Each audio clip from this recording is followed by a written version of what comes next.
We're going to start talking about how you're going to ease into that running program. And the key is going to be that you're not going to start with just running. That's going to lead you into injury, burnout, and just not feeling good. What you want to start with, if you haven't been a runner before, is what we call the run-walk method.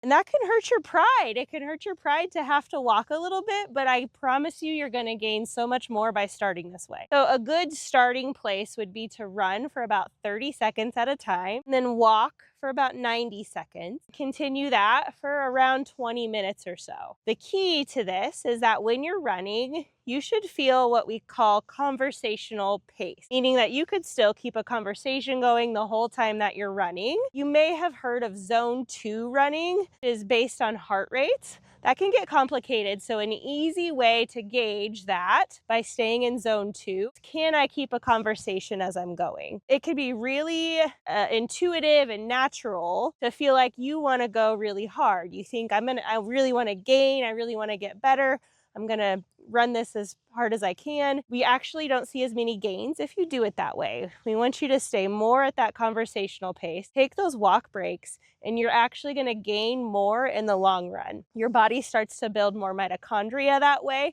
which uptake oxygen.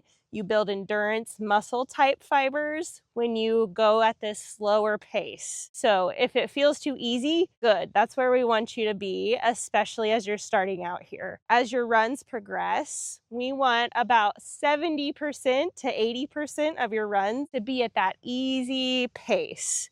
You can throw in a few harder ones here or there as you go along, but you definitely want to start out and have the majority of your runs be at this light conversational pace. So 30 seconds to start with, and then 90 seconds of walking. The next week, you could maybe do a minute of jogging, and then a minute and a half to 2 minutes of walking, and keep doing those rotations. You can find great resources online of like couch to 5K programs that can give you really specifics for each week as you go.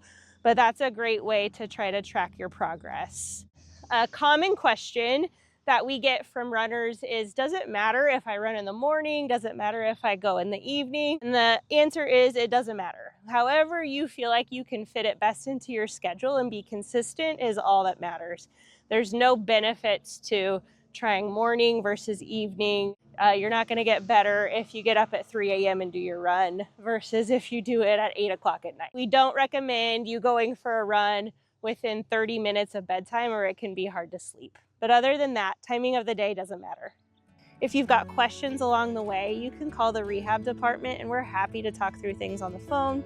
We can bring you in and assess you if we need to, but definitely shout us out and let us know how things are going.